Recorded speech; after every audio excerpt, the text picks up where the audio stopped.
Pansy's kind of a weird name. So what's yours then? Goku? Goku?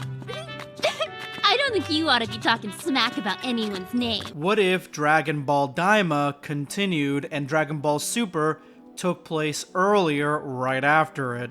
That is the question that we are trying to answer, and in today's video we are going to hit one of the major plot holes in Dragon Ball Daima connecting that to Super, and that is Pansy, the daughter of King Kaden and the princess of the third demon world. And now that all three demon realms are connected together, she is literally the princess of the demon realm. Now, a lot of people missed this. This ending right here not only shows the Z Fighters leaving the demon realm, the demon world, but Pansy leaves with them.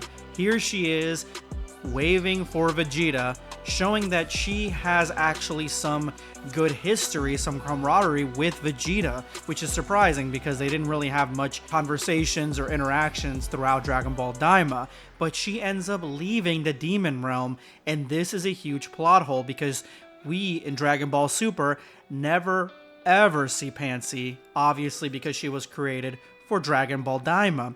But what does she change in Dragon Ball Super? And remember, in this version of Dragon Ball Super takes place 3 years earlier, right after Dragon Ball Daima, because Beerus's dream is connected to Super Saiyan 4 Goku. So one of the biggest changes that she presents for Dragon Ball Super happening earlier is that she is basically really good friends with Goku, meaning that Goku now has a Majin friend that he can learn more about the Majin world, but also train a potential new sparring partner. We saw that as children they were really good friends, and there's nothing here that tells me that would not continue after Dragon Ball Daima. So there's actually 3 characters that Pansy has the most effect on when it comes to the new Dragon Ball Super. Goku being the main one, as that is his friend, but also Vegeta, as we saw, they have some sort of friendly relationship, but also Bulma. Bulma has a lot of screen time with Pansy, and Pansy is essentially a demon realm Majin version of Bulma without all the money. She's still a princess for a very poor third world demon realm, but she is definitely very relatable to Bulma. They're both technicians, they both invent things, and they are both fascinated with new discoveries. So with Pansy being in Universe 7 and leaving the demon realm, it is not hard to believe that number 1, she would be living with Bulma, and number 2, she would be training with Goku. With Bulma, she has a lot of technology and a lot of knowledge of technology that Bulma doesn't have, and she actually got Bulma a lot of materials from the demon realm so that Bulma can advance her scientific discoveries. And this relationship is why she is a huge asset, not only with Capsule Corp, but changing the way the world works in Dragon Ball. On top of that, she is a fighter. She has fought the Gendarmerie, taken out multiple of them when we first see her, and then she fights in the war against Goma. So she is having some knowledge in how to do hand-to-hand combat, and she understands how to fight. She has flight, and she has telekinesis, which is something that we've seen with her species in Dragon Ball Daima. Not to mention that there are a bunch of other demon magics that she could possibly learn, which there are no demons in Universe 7 besides, I would say, Majin Buu, but there are ways for her to train her magic abilities as well, not only against Goku, but say with Dende, say with Mr. Popo, even Piccolo. There are definitely different ways for her to train her magic.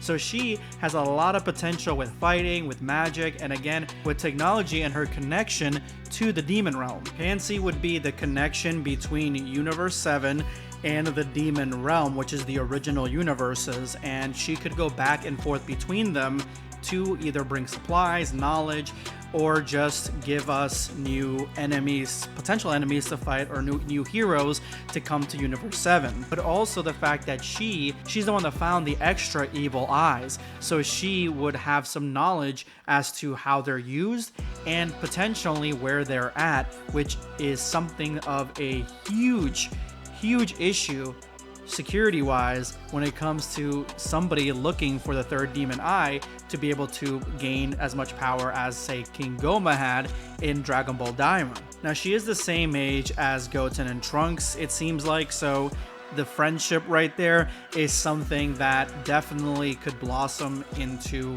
having a Majin friend be a benefit to how Trunks and Goten in their prime start developing past this stage where they focus more on combat. With the Dragon Ball Super story taking place earlier, all the characters are going to be coming right out of wartime and going straight into Dragon Ball Super with Beerus and another conflict, so they're all going to be still on edge and still sharp as a knife when it comes to combat. And Pansy could definitely sharpen Goten and Trunks' edges even more to, say, new ways of fighting or a magic or whatever, and be an ally to both of them. And this could further soften someone like Vegeta a lot faster, because Vegeta does end up having a daughter in the future, and he could see someone like Pansy as a daughter figure. But I think the main thing that changes, besides her training with Goku and being friends with everybody and all that I already explained, is what I had mentioned earlier. She knows about the third eye. She should have more knowledge about the demon realm. This is something no Dragon Ball character in Dragon Ball Super ever talked about, so she would definitely present as not only an issue with other characters wanting to know more about her in the demon realm, but as a potential target. So I already told you guys 3 years earlier that there's no way that we're gonna get Frieza, because Frieza is brought back to life when the Frieza Force's empire starts crumbling even more. So there's still some time before Frieza, but characters like Frieza or other characters could have an interest in Pansy if they can't get to the Supreme Kai, because they're looking for the third eye to gain even more and more power. So there is a lot that can go on there story-wise with Pansy to see exactly what strengths and what weaknesses the Demon Realm actually has, giving us brand new stories in Dragon Ball Daima or beyond Dragon Ball Daima, the new Dragon Ball Super, that we never saw before, which includes the obvious that in this earlier version of Dragon Ball Super Beyond Daima, we definitely will be returning back to the Demon Realm. This has been laid out in Dragon Ball Daima, not only with Pansy going with Universe 7, the shocking reveal of 2 more evil eyes, but then we have King Ku saying that if there's ever an issue in the Demon Realm, they'll call them right away. If there's ever a threat, they're not even going to handle it. They're not going to try. They're going to call the Z Fighters right away, leaving the gate open to a new Demon Realm arc that could possibly bring new versions of the characters that we've seen in Dragon Ball Xenoverse from the Demon Realm itself. And honestly, going deeper and deeper into the Demon Realm storyline and the history there could be a whole new avenue to learning about the gods of destruction, learning about the angels, and where they fit in all this. Demon Realm actually brings a lot of information to us that we previously really haven't gotten when it comes to the hierarchy of the Dragon Ball universe. In future videos, I'm going to be addressing more of what changes in this new Dragon Ball Super, but let me know what you guys think in the comment section below.